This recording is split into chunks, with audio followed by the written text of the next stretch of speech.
Welcome, everybody, to a special episode of UAC, our top 20 most influential chiropractors. We're here with Dr. Daniel Knowles. Welcome, and thank you so much for being here, Dr. Danny. Thank you so much for inviting me. Yeah, I'm excited to have this conversation. First of all, congratulations on your second consecutive nomination for top 20 most influential. That's impressive. I know last year you made the list as well, so great to see you here again. Real quick, most people know you. Mark and I have been to your events.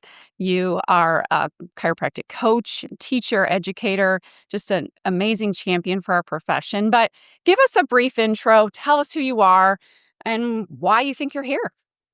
Why I think I'm here. Well, first of all, let me say this. I'm grateful to be here. I'm grateful to be nominated. I'm grateful to have been selected last year.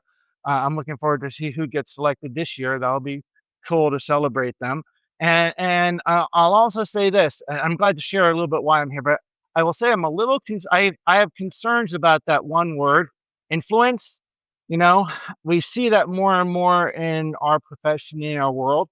And the thing is, and this talks a little bit more about why I'm here, it's purpose, because people can use influence for different things. And I think, like, culturally, our culture gets a little bit off track. Think we're seeing that in the world. I think you're seeing that, of like people, going to be influential, right? Because of likes or followers or all of that stuff. And I think you have to be cautious, or we as a profession, about, well, what's our purpose, right? So why I'm here is our purpose as chiropractors, right? And I hope that was why I was selected somewhere along the way. But our purpose and how we impact others. I discovered chiropractic through my family. My mom decided to go to chiropractic school when I was a teenager, which was kind of a weird shift. We did not know what chiropractic was, but my health had changed so dramatically through chiropractic that she decided to go to be a chiropractor. And then along the way, I learned more about chiropractic, and she ended up together with this guy that some people know, Donnie Epstein. Um, and so then, I heard about chiropractic all the time, like constantly, like more than I was like, why is this such an important topic? But then it became an important topic to me. And so then, very infused with our philosophical values and principles. And there was that time a few years ago, you may end up asking about this, and some people know about it, some don't. But I ended up in the hospital at a very serious, uh, critical condition. And, kind of wondering whether I was going to be alive or not. And you don't really think about that on a daily basis. We kind of keep our mortality away from us.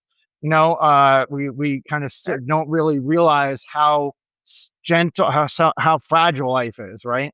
I think we tend to not necessarily hold that close to us. And something when you are in a situation where you're faced with that, because it could be any day by a car accident, right? But in Yeah. all reality, but we don't necessarily think about it. But when you're faced with that, oh wow, this may be the last day I'm here, in a real way. There was something that kept going on in my head, like as I was laying in a hospital bed, with this word keep coming up, but um, that I was made for more, right? That I was made for more, and somehow I was going to get this because there was more that I was going to give. And I know how or what or why. And I really know in my heart of hearts that chiropractic care all the way up to that point that I had was what helped me had the resilience, the adaptability, the bandwidth to navigate the demand on my body that had been placed in the scenario that had shown up. And if I hadn't had care all that time, then I wouldn't have survived. Most certainly, the medical care that I had was actually tremendously stellar. And, obviously that was life saving, that That's where we scenario. But shine, right? also, Mhm. I know that if I hadn't built up my health to the point that it was, I wouldn't have survived. So then, it makes you even more. I was pretty darn purposeful in the first place, but it makes you even more purpose filled for us, for message, for who we are as a chiropractor, who we are as a profession, what we give.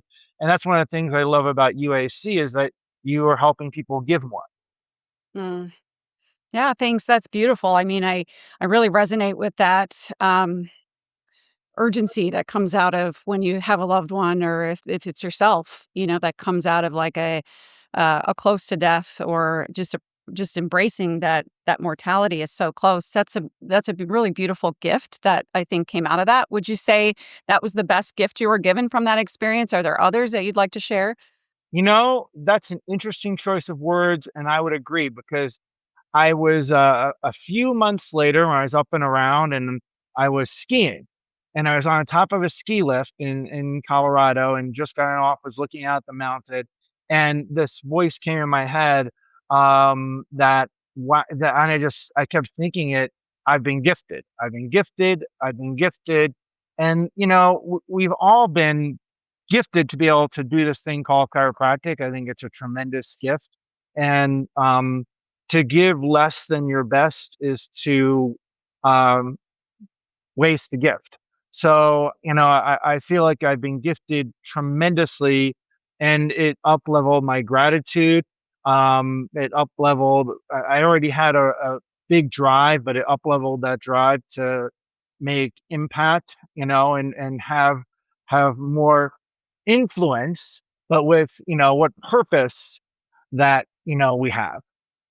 I love that. Yeah, back to what you said spoke about earlier, our context for influence has skewed, right? So outside of, and you touched on this a little bit, but I'd love to just dig it deeper into that. Outside of the social media filter, Right. who or what do you think creates real influence in our profession? That's a really good question. And that's the thing, that social media filter has made us look to be an influencer, what influence we have, and people chase it for their own self. And not always, sometimes, right? Can for that versus what are you giving, And really, I think, and you're asking what has influenced me, so I think that's right. The people in chiropractic that spoke to me and filled me with purpose. The education I have and the meaning of chiropractic as its values, um, spoke to me so loudly. And then, Reggie Gold, Donnie Epstein, Sherman College, David Koch, who just passed away, who I sat and listened, those people. But then what, how do we have influence, right? So how do we have influence? And I think the most important area that we have influence is humanity, and we get lost in that.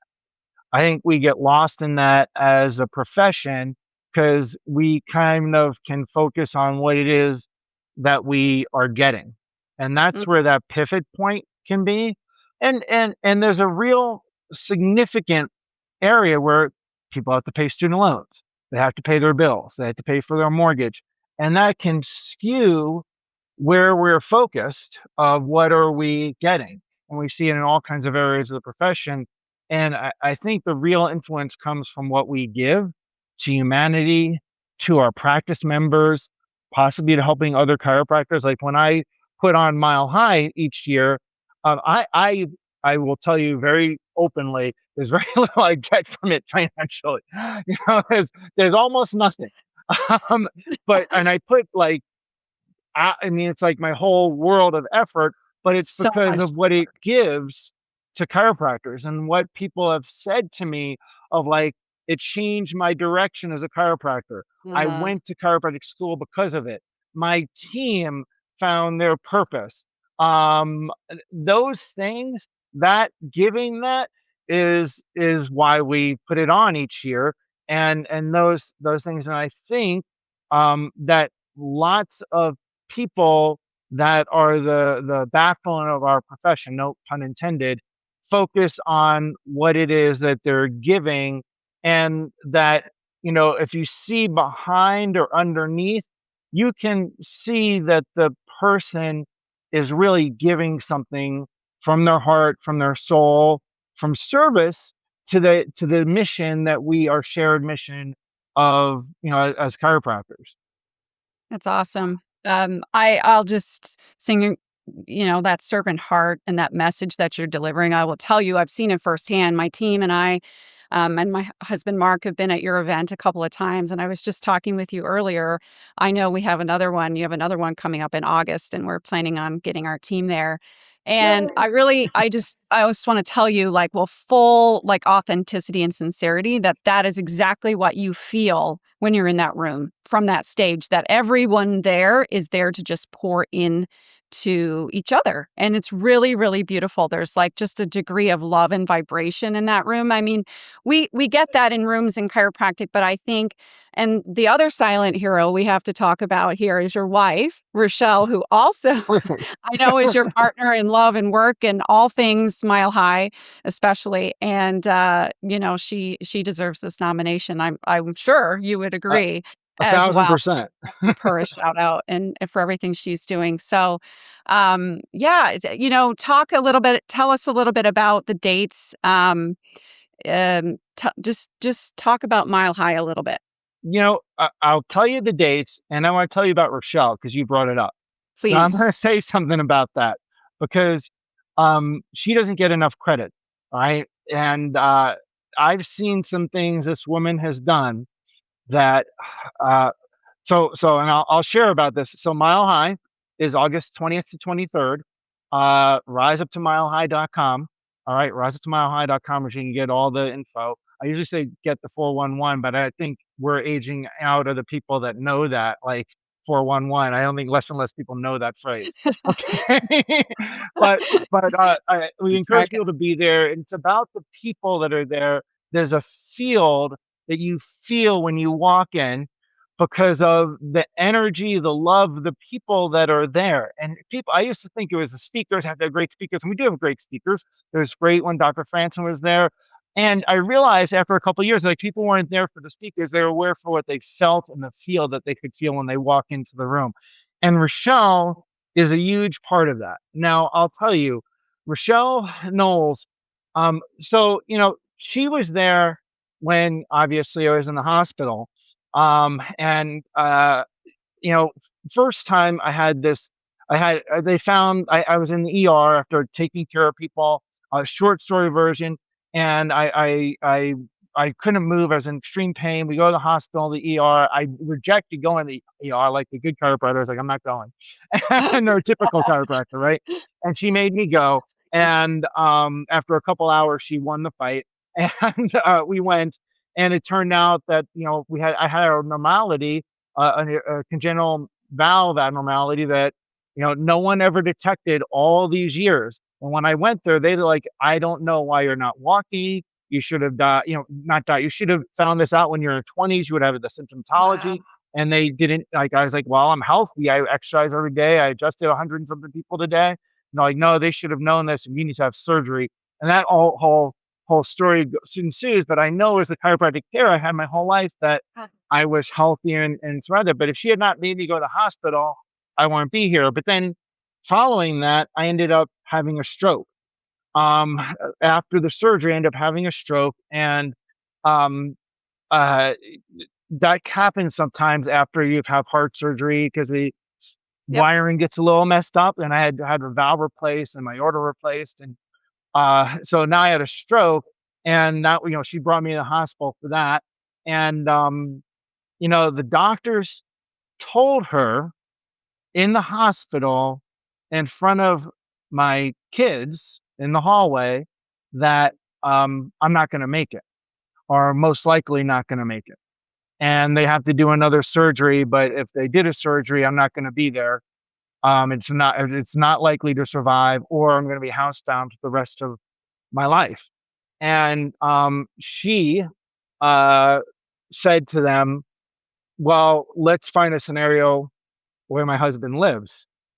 And she fought for finding different scenarios than what they laid out. She also talked to my biological dad, who happens to be a medical doctor, and to find scenarios. And that's why I'm here, because we did a different course of action, saw different healthcare professionals than what we were being proposed. So a lot of people don't do that in our world at all. They just go with whatever the script is, even staying within the medical paradigm, looking for different ways and what might be the script that they're being laid out. And so she's the kind of person that will fight for things. The state of Colorado would have had drugs and injections years ago. She was on the state board at the time, and she fought against a whole board that was trying to expand scope. And she was the only one, and they were pretty nasty to her in terms of that. And she fought and stood her ground on it. And even though she lost the vote, at the end of the day, the governor's office said, and then all the medical associations fought against the board, sued them because of the state organization. This governor's office went to her and said, "How come you're the only one that voted of the chiropractic board? The only one in the chiropractic board that didn't vote for this, you know, scope expansion." And she said, because these people have political agenda for expanding chiropractic into things that are not chiropractic. They were trying to get a unanimous vote, and she would not vote for that. So she was in a room of surrounded by people that wanted something different and had to stand her ground in that. And not a lot of people do that. And she is a very special soul, not just for putting up with me, because that's not easy. Okay. But because she is very dedicated, the work she's done on the Colorado Chiropractic board, on the Sherman College board, um, she is, and I'm not just saying this because I'm biased because I'm married to her, but she doesn't get the kudos that she deserves, and she's a pretty big influence on the profession.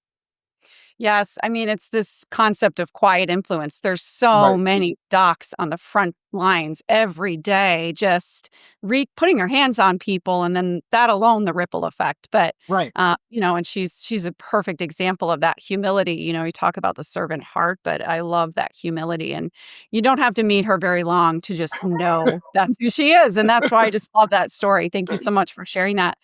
I have one final question for you that I'm interested to ask you and hear what you have to say. So, as you progress in your work, your life's work, what still feels unfinished to you? What will you say, could be the culmination of just everything that you were put here and your purpose on earth? That's a great question, and I'm also gonna say if you can meet Rochelle in person, you can go to Mile High. Yes, I have. Um I've met her. I would like to meet her again. Absolutely. I mean, our listeners. Oh, yeah. I also thought about what you just said, when I was in the hospital, and I've accomplished a lot of things I never anticipated accomplishing. I never thought I was gonna be putting on a seminar or teaching or any of that, or I just thought I'd be taking care of people, which was my life's calling, and I still, I love my practice.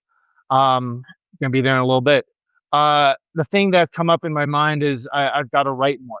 I've got to write more and put a few books out. My journey through what happened with my health is a story that the world needs to know in terms of understanding healthcare and understanding resilience. I think that's an important message to share. And that is going to be my next big project I haven't done. And the other thing is more people don't necessarily know this as much about me, network spinal, and more people understanding how impactful network spinal is for care. I mean, I put as much time into my office as I do to network spinal, and it's a type of care that is very misunderstood. I really want more people to see and analyze the spine, subluxation, up level spinal and neural integrity in ways that they don't know that they can. But once they get exposed to looking at the nervous system a different way, it changes their life and changes the care of the people they take care of. It's great. Well, we certainly need more big-hearted, servant, humble docs like you in a profession. So thank you for spreading your influence by educating and teaching and inspiring. And thank you for being here today and talking with us. And congrats on the nomination. And here's to many more years. Thank you, thank you. I'm going to say one thing on what you just said. When I was in the hospital fighting with ER docs because I didn't want to get care of, they said, "Do they know? Do you ever been told you have an enlarged heart?" I said, Mm. and I just said, "Everybody knows I have a big heart. Can I go home?"